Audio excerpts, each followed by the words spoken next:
Welcome to Spenny and the Nets, a Brooklyn Nets fan podcast hosted by me. I'm Spen Harris, big Brooklyn Nets fan right here. I am joined by my brother in shining armor, another Brooklyn Nets super fan, Nick. What's going on, Nick? How are you? I want you to know, as a basketball fan, you'd be proud of me. I was at the San Janeiro Festival this past weekend in Brooklyn. Italian festival, kind of like a fair, carnival games. I was the only person I saw hit one of those really narrow basketball hoop shots to win a stuffed animal. And the person before me airballed 4 of them. And I want to say I swooshed my 3rd or 4th out of 5. And the first 3 hit the back of the rim. So you just got to slightly adjust. And that's what makes a good shooter. So, first of all, you're telling me you made 1 out of 5, correct? This was not a normal hoop, but yes, it was a very high, skinny basketball hoop. So I had a similar experience a few years ago at the Jersey Shore. I've talked about on this show. I believe I had 4 or 5 shots and I made 2 of them. And for every shot I made, it was, again, long, skinny hoop like you're talking about, misproportional rim, however you want to look at it. I made 2 out of 5. I got 2 free jerseys. I got a Kevin Durant USA jersey, which is timeless, and I got a James Harden Brooklyn Nets jersey, which I threw out a few months after he was traded to the 76ers. Your prize options were a lot better than mine. I got this really kind of like white-looking monkey that has insanely terrifying eyes. And I got it from my girlfriend, and she said, "What the F is that?" So you got the monkey from the movie Monkey Bone, starring Brendan Fraser and Chris Kattan. Is that what you're telling me? Great movie. Do you know what year that is? I was playing a game last night. It's not a great movie, but we like Brendan Fraser. I was playing this game last night with a friend. I'm surprisingly good at saying the year things were made. So you tell me Monkey Bone. I don't know if I know Monkey Bone, so let's both guess it, and we'll look it up. I'm going to say 2001. Okay. Oof, you got me thinking it's more recent than my original guess would have been. I'm going to say 2000. 2001. That is the answer. Wow. Monkey Bone for everybody. Everybody watching. First guess, Brendan Fraser, Chris and if Kattan. You haven't seen it, you don't have to watch it. John Turturro does the voice of Monkey Bone. Fantastic actor. All right, Nick. We have a lot to talk about on this episode of Spenny and the Nets. We're going to start with the Cam Thomas update. He is still not signed. Cam Thomas, restricted free agent. I'm seeing he wants $30 million per year. Nets don't want to pay that. It appears they're at a stalemate right now, but here's the thing. There's not a lot of teams who have the cap space to even offer Cam Thomas that money. So what Cam Thomas and his agent want to happen, they want a team to come in, offer him, a significant amount, and then the Nets can match that offer. But right now, I just don't think the offers are there. What do you think should happen, Nick? Should the Nets pay this man his money, or should they sweat it out since it's not like they have to bid against anybody else?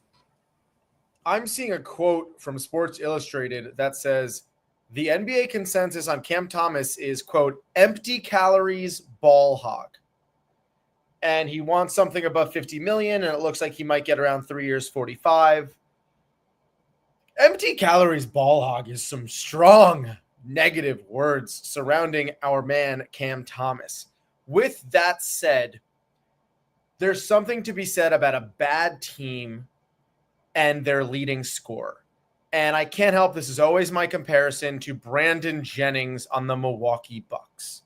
There's a reason when Brandon Jennings was averaging high teens, close to 20 on an extremely bad Bucks team, he wasn't highly sought after. There's a reason Spencer Dinwiddie, bless his soul and his hair and his attitude, there's a reason Spencer Dinwiddie thrived in the bubble on a bad team and then kind of only got worse when he did move on to other teams like the Mavericks. Where else was he? Was he on the Spencer in between after the Nets? Dinwiddie was on the Wizards. Wizards, right? So My point being, I like Cam Thomas. If you look solely based on his scoring, 24 points a game last season, I want to say his field goal percentage was pretty high as well. He is an offensively skilled player, almost 44% from the field. That is solid, 35% from three. But if you're telling me that on a bad team, this leading scorer hasn't shown any promise in terms of making the players better around him, hasn't been the guy on a playoff contending team, then I do understand. With that to be said, to devil's advocate, my own devil's advocate, if he's that good of a scorer and you could surround it with some of these bigs that we're trying to get, some of these stretch players like Danny Wolf, I understand we're a little bit overloaded on guards. He is a guard. But if you're able to get someone like a Danny Wolf, someone like how tall Saraf, like 6'5", 6'6", so I think he's 6'8". 6'8" Saraf. So now you're looking at these guys that could potentially be 2-3 stretch 4. Then I think you could have Cam Thomas fit into that.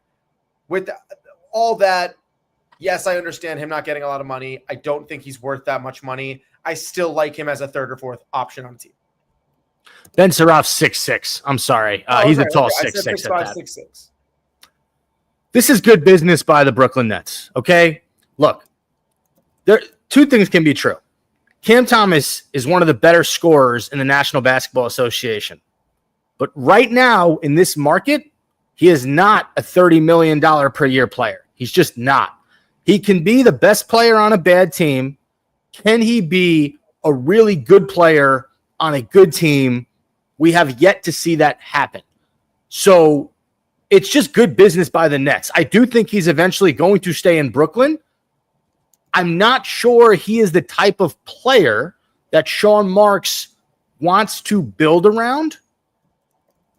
We've seen the type of guys that Marks drafted, these sort of team-first chemistry guys, and that's not a knock on Cam Thomas, but it has been like we'd be silly to not acknowledge the up and down relationship between Cam Thomas and the Nets. Like Cam Thomas was a first-round pick out of LSU, drafted for his scoring ability, had to sit behind KD and Kyrie those first few seasons. They leave. All of a sudden, it's time to unleash Cam Thomas. And then all of a sudden, it's Mikal Bridges and Cam Johnson's team. So then, there's an odd dynamic there. Mikal Bridges goes, okay, now it's the Cam Thomas show. He gets hurt. And he wasn't as available as the Nets would have liked last season. So we haven't seen a full season yet of Cam Thomas being that dude for the Nets. We have seen it in flashes. Obviously, he's proven when he's on the floor, he can score with the best of them.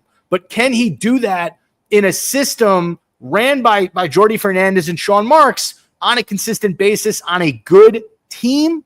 I don't know the answer to that question. I'm not sure that he is in the Nets' long-term future plans, but I do think they'll come to a understanding, a compromise, and he will be a Brooklyn Net, I think, before the end of the summer. What I'll say, too, lastly, on my opinion on Cam Thomas, money-wise, is you look around the league at the contracts players are getting. Duncan Robinson, our boy, shout out Slate Milk, shout out Jack Williamson, shout out Williams College, University of Michigan. 3 years, $48 million on the Pistons. I know they're filling a need of a three-point sharpshooter, but you're telling me $16 million a year on a guy who kind of coming down a little bit on his points and on his three-point percentage could maybe get you 6 to 8 a game.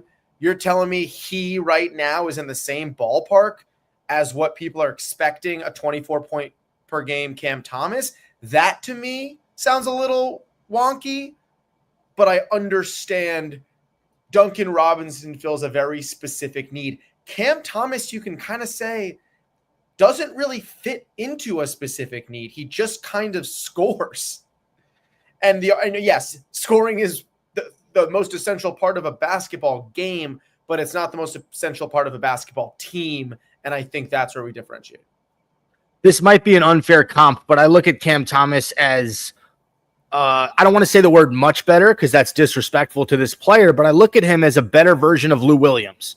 Lou Williams has always been a bucket everywhere he's gone, but he comes off the bench to score. When he was in LA, when he was with Philly, he was a scorer. Cam Thomas, you're right. Duncan Robinson fits a need for the Pistons, right? The Pistons don't have Malik Beasley. to start the year. He's going through some legal stuff. His parlay didn't hit.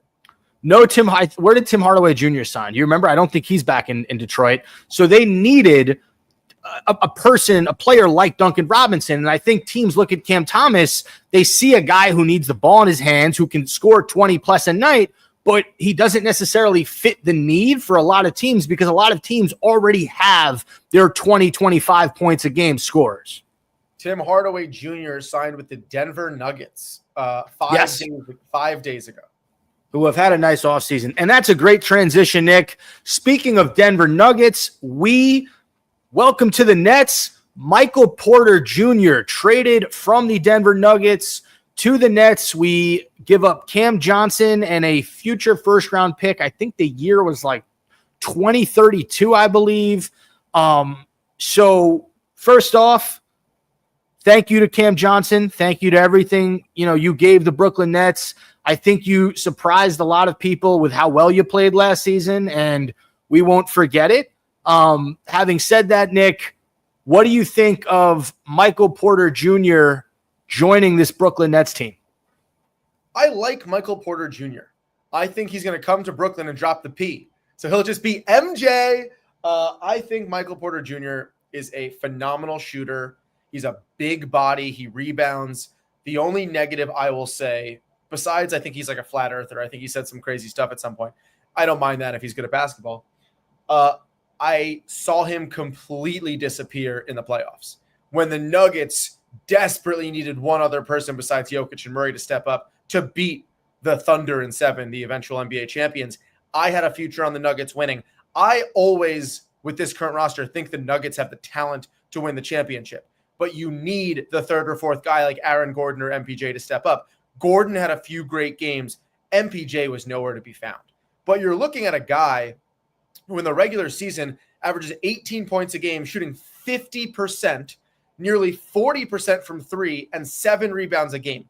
I mean, those stats to me are unbelievable as a second or third option on a team, right? He could be, if you're looking at a team 4 or 5 years ago, my years are always off, my perception's always off, but if it was like, if he was the complement to Harden and Kyrie, that's a great number 3 option, right? On the Nuggets, you're looking at Jokic, Murray. You go to MPJ, more scoring than you do Aaron Gordon. Aaron Gordon is a better defender, does a lot of intangible things.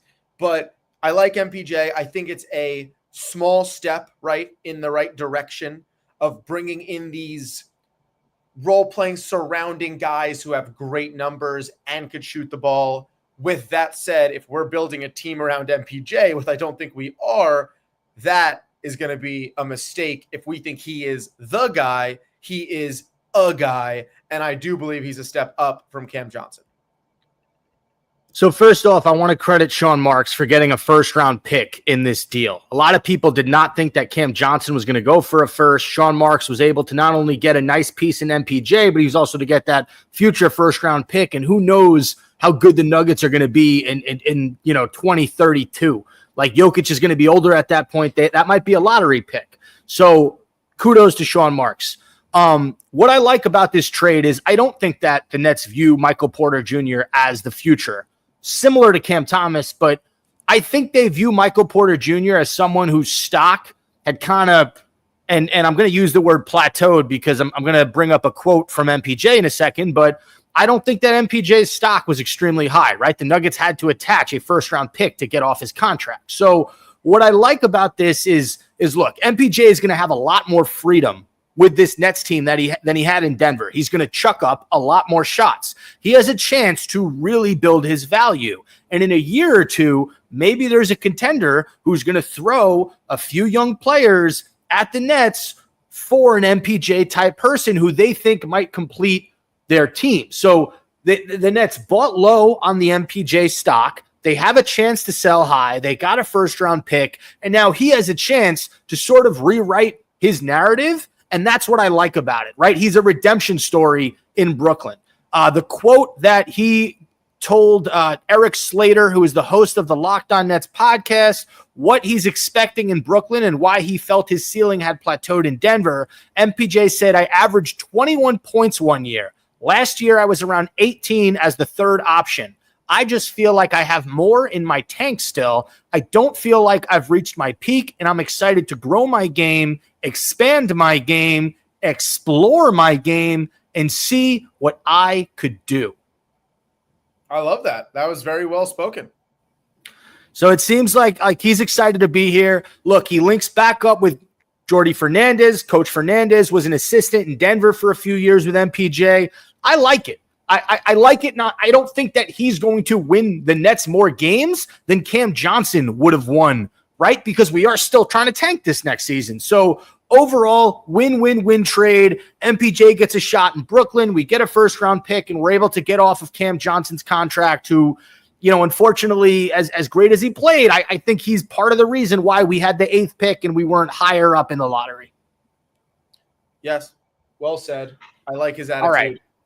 All right, now let's get to the part of the episode that everybody's waiting for, and that's the breakdown of Summer League hoops. So we are recording this at around 4 o'clock on Tuesday afternoon. Yes, the Nets have a game tonight against the Knicks. I believe they play again tomorrow, but we're only going to talk about the first 2 games because I saw a lot of things that I wasn't the craziest about, Nick. So we're going to start with game 1 against the Oklahoma City Thunder. 90-81, the Thunder beat the Nets in the first game of the Nets Summer League season. To me, the guy who stuck out in this one, Nick, was Nolan Traore. Star of this game for the Nets. He had a 3-pointer made. He hit a layup. He showed that he's got a quickness that is special, that can give him success in the NBA. 13 points for Traore. Overall, out of all the rookies, I just thought that he looked the most NBA ready in this one. Any thoughts there? I'm just thinking about Drew Timmy. Okay, we're going to get to Timmy.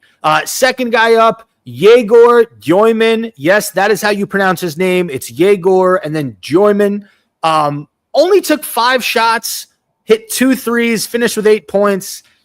Want to see him more aggressive. The thing that bothered me with Djoiman's first game, 0 assists, right? I was told that this guy's a playmaker. He can create for his teammates. I can't see him finishing with 8 points and no assists. That bothered me. So that's my take on Djoiman.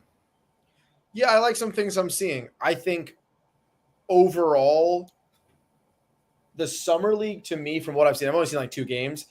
It's a weird thing where people just kind of pass around the ball and let people like showcase what they could do. But I want to see from a lot of these guards more playmaking and a lot less like, hey, let me show you how I could shoot. I want to see Devin just, how do you pronounce it? I'm sorry. Take control. I think it's Djoiman. D-O-H? Djoiman? Yeah, I got to work on it. I'm not an announcer, but I've listened to the announcers. It's Yegor, like Jägermeister, Yegor Djoiman.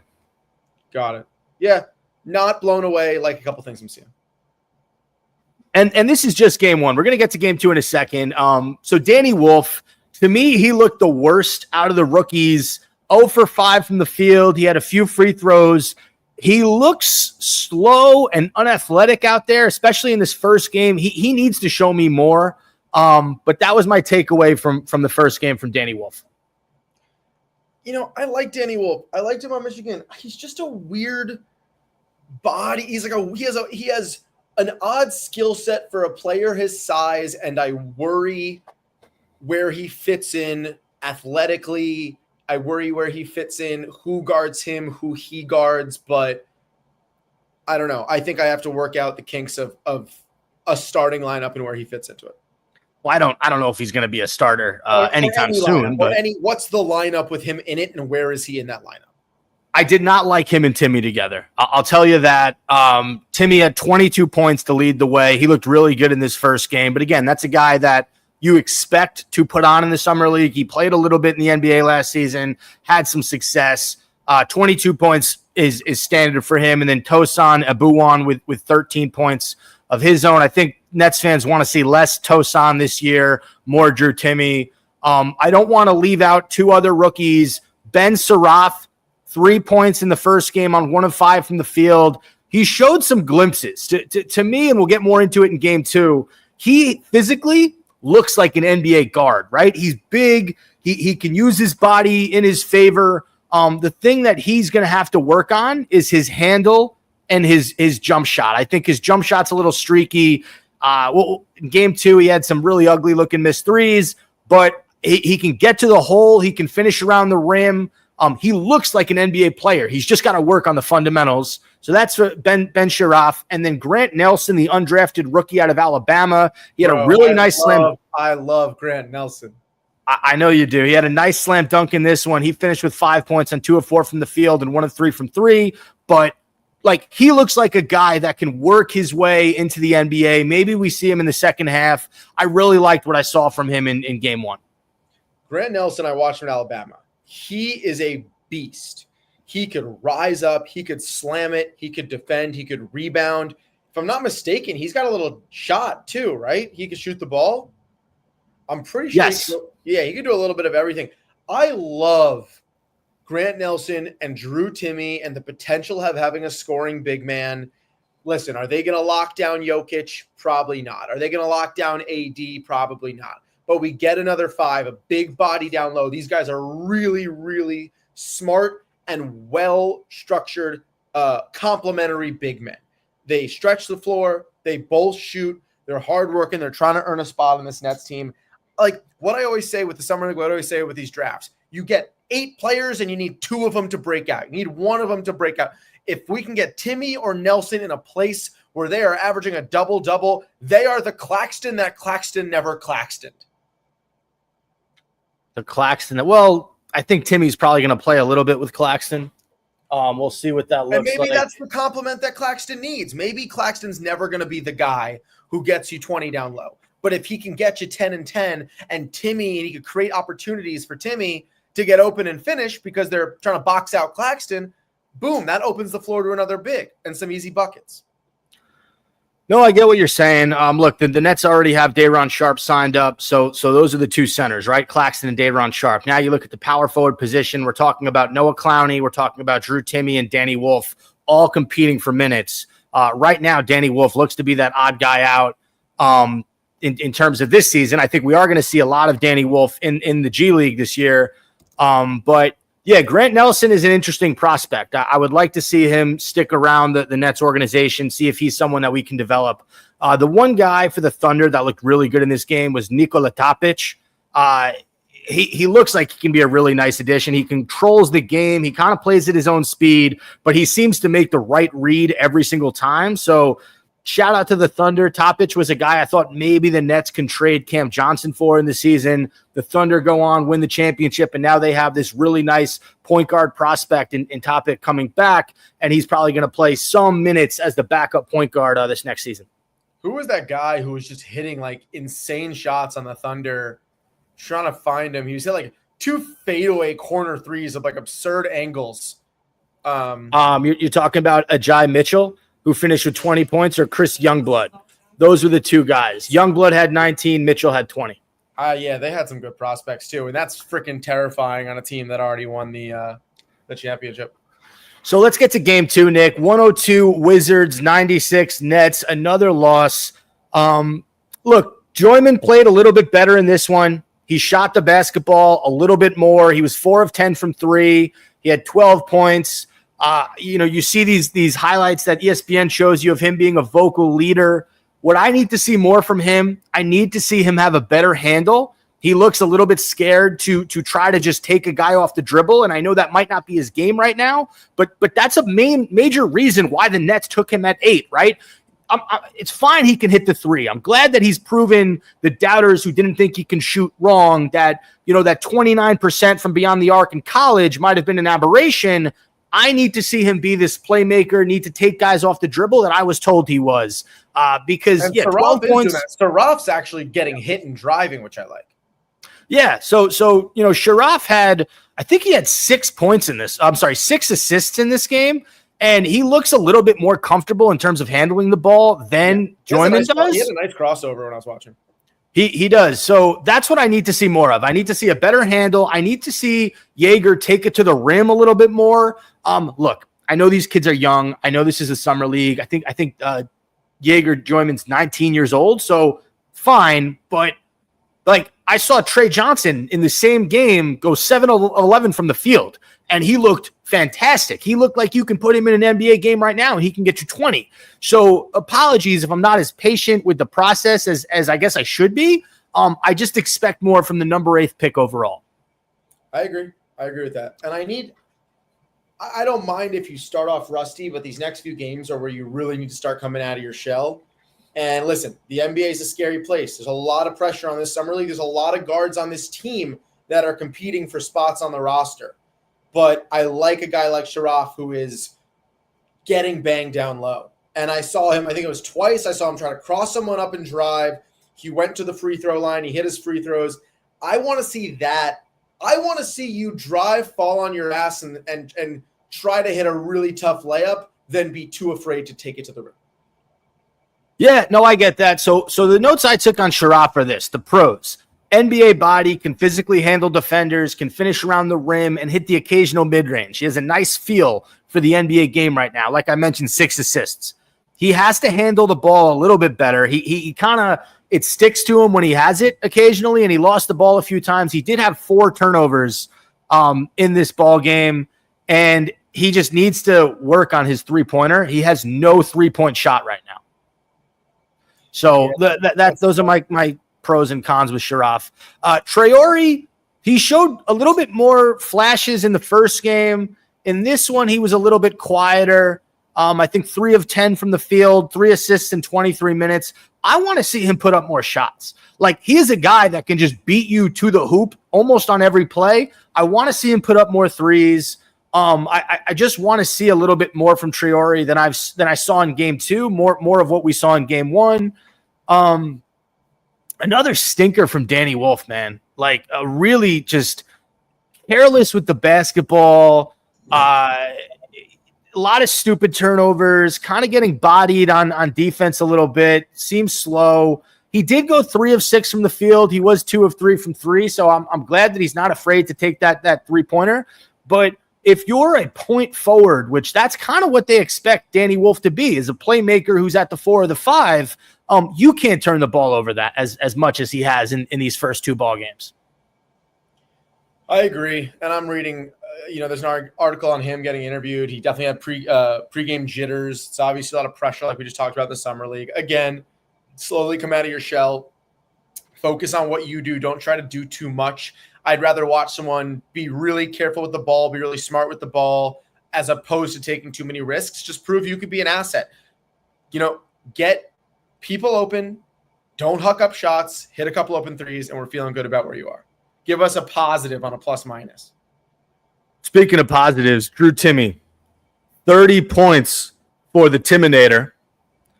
Few threes, between the legs pass, and he got the ball right back and slammed it on somebody. Really, really impressive, especially in this one through 2 games. Drew Timme has been undoubtedly the Nets' best player in Summer League. Drew Timme of the Timsdale Timatomes. Yeah, Timme looks great. I love Timme on the Zags. Let me rephrase that. I hated how good Timme was on the Zags. Now watching Timme in a Nets uniform, I understand how much value he brings to a team. The guy's touch is unbelievable. His footwork, he just looks like he knows exactly where he is under the hoop at all times. I really like Timme. Again, I don't think he is a big man's big man. He needs help down low, but I like what you're saying before about him working with Claxton.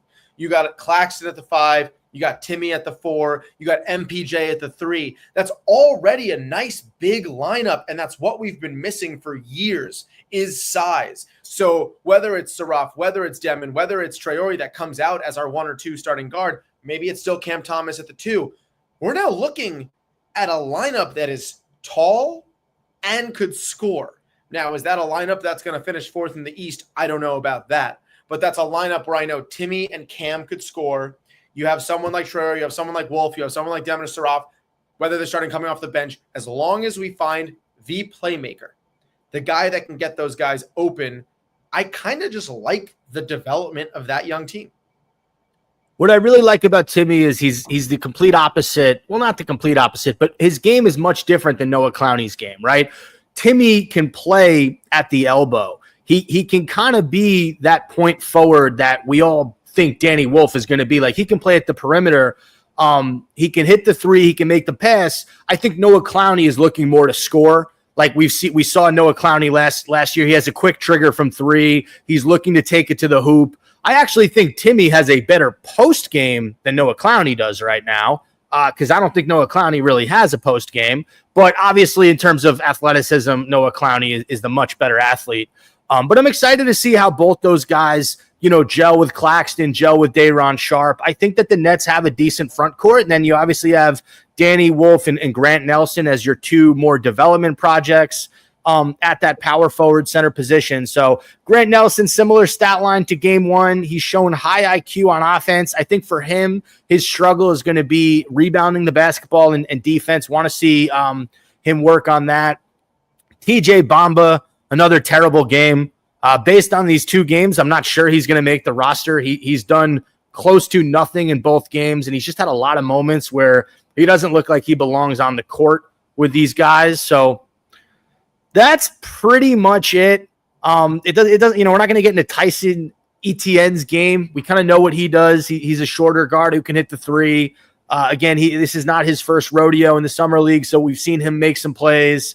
And yeah, that's really it for the first two summer games. Again, we have a few more games left, but like if we're going to talk about stock rising, I think Traore stock, I think Sharaf stock, and I think Grant Nelson stock is all rising through the first two games. I think Joyman stock is kind of staying neutral, and the one guy whose stock has fallen a little bit is Danny Wolf. That's how I look at the young guys. We have not been able to see Drake Powell. He has not played in the summer league. But as a fan, I just want to see more out of these guys. And like you said, maybe they're shaking off the cobwebs these first few games. Maybe it's a little rusty. It's a little growing pains, but towards the end of the summer league, I want to see a 20 burger from Jaeger Doyman. I want to see Nolan Traore get 10 assists in a game. Like these are the things that I want to see these guys doing in the summer league, because I'm seeing it from Trey Johnson. I'm seeing it from Noah Aseng in Chicago. We saw Cooper Flagg go for 31 the other night, and Dylan Harper have a really good game for the Spurs Summer League team. So I want to see that from my guys. I think Danny Wolf needs to become the Wolf of Atlantic Avenue. I don't know that reference. The Wolf of Wall Street. Atlantic Avenue is the street that Barclays is on. Okay. All right. Put it together, bro. He has to become a dire wolf like in Game of Thrones and just fuck shit up. That's what I want to say. No. He has to become Beowulf from that movie with Angelina Jolie. What was that old movie with Michael? Was it Michael J. Fox? And then Jason Bateman played it in the sequel. Teen Wolf. He has to become Teen Wolf, except, a 19-year-old Teen Wolf, I think. How old? No, he can't be 19. How old is Danny Wolf? Jason Bateman notoriously gets made fun of because apparently Teen Wolf 2 was the worst piece of shit of all time. Oh, Danny Wolf's 21 years old, so he has to become a 21-year-old Wolf. Listen, if he takes care of the ball and he slows the game down, he will have success. But in two games, he's just looked like a slow, unathletic turnover machine, and you're not going to last in the NBA if you can't handle the ball, especially because, he has to make up for that lack of athleticism. Agreed. All right, that does it for this week's episode of Spenny and the Nets, Ep 229. Thank you to everyone for listening. Nick, any final words of wisdom before we take off? I'm going to go grill some pork chops. All right, so all you guys and all you wolves out there, we'll see you later. Woof, woof.